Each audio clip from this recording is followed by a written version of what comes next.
AI로 기업의 생산성을 높여준다는 스타트업을 만났습니다. 기술적인 설명을 들어보니 저보다 훨씬 잘하는 회사였습니다. 그런데 제가 두 가지를 물어보자 답이 모호해졌습니다. 이걸 누구에게 어떻게 팔 건가요?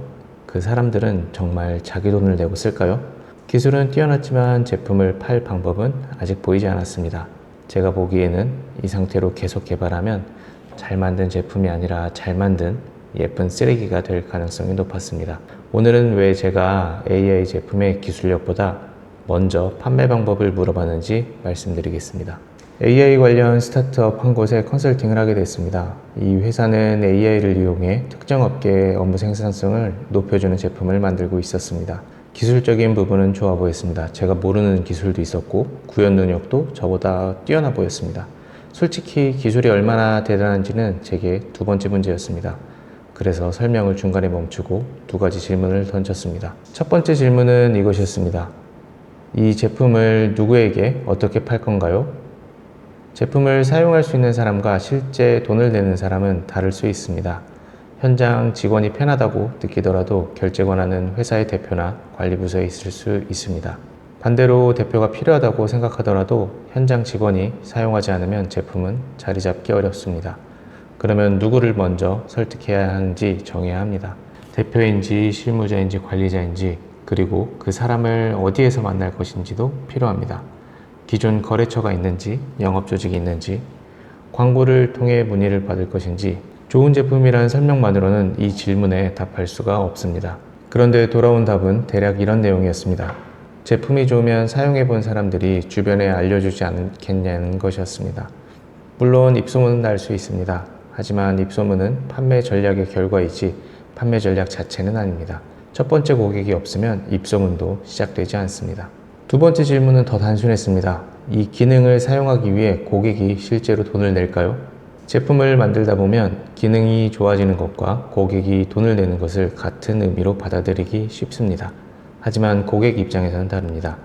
업무 시간이 조금 줄어드는 것이 좋은지는 알지만 지금 당장 예산을 배정할 만큼 중요한지는 별개의 문제입니다.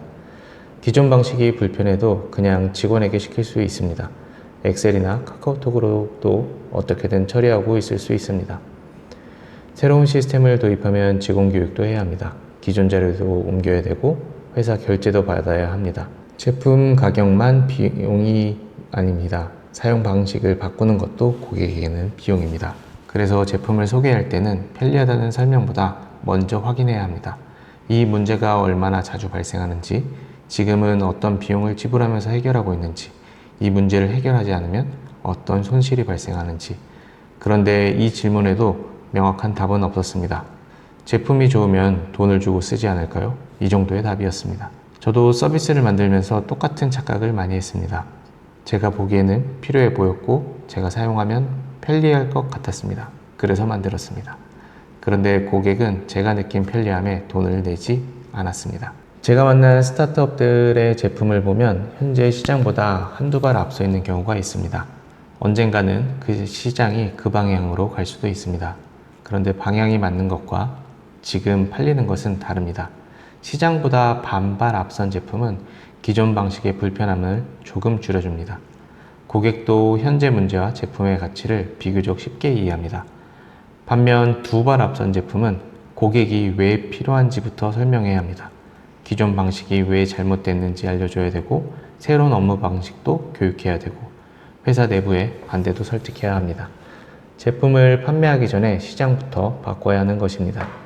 이때 필요한 것은 기술력만이 아닙니다. 영업인력과 교육, 마케팅, 그리고 버틸 수 있는 자본이 필요합니다. 큰 시장을 바꾸는 데는 생각보다 많은 돈이 들어갑니다. 새로운 개념을 계속 알려야 하고 무료로 사용하게 해봐야 됩니다. 사용 사례를 만들어야 되고 고객사를 설득해야 되고 이런 일들의 과정이 계속 있습니다. 제품 개발이 끝나도 비용 지출은 끝나지 않습니다. 오히려 그때부터 시작일 수 있습니다. 자본이 충분한 회사라면 장기간 시장을 교육하면서 기다릴 수 있지만 자본이 많지 않은 국내의 스타트업이 시장보다 너무 앞선 제품을 만들면 상황이 달라집니다. 기술을 설명하는 데 돈 쓰고 고객 교육하는 데 시간 쓰고 무료 테스트를 반복하다가 자금이 먼저 떨어질 수 있습니다. 방향은 맞았는데 시장이 따라오기 전에 회사가 멈추는 것입니다. 저는 이번 컨설팅에서 제품 기능을 줄이라고 말하고 싶었던 것은 아닙니다. 기술력이 필요 없다는 이야기도 아닙니다. 다만 제품 개발과 함께 세 가지 답은 있어야 된다고 생각합니다. 첫 번째, 처음 돈을 낼 고객은 누구인가? 둘째, 그 고객을 어떤 경로로 만날 것인가?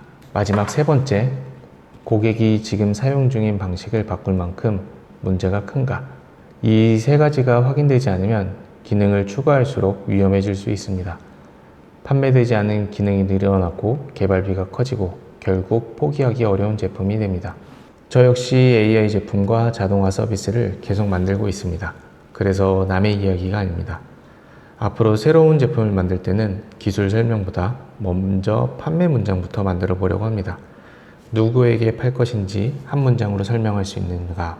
그 사람을 실제로 만날 방법이 있는가? 그리고 그 사람이 현재 어떤 비용을 지불하고 있는가? 여기에 답하지 못하면 개발을 하는 대신 고객을 먼저 만나야 합니다. 미국의 대형 테크 기업처럼 시장을 새로 만들 자본이 없다면 국내에서 판매할 제품은 시장보다 두 발 앞설 필요가 없습니다. 고객이 현재 겪고 있는 문제에서 반발짝만 앞서도 충분합니다. 기술이 시장보다 너무 앞서면 제품을 파는 것이 아니라 시장부터 가르쳐야 됩니다. 그리고 대부분의 작은 회사는 기술이 부족해서가 아니라 시장이 배우기를 기다리는 동안 돈이 먼저 떨어집니다.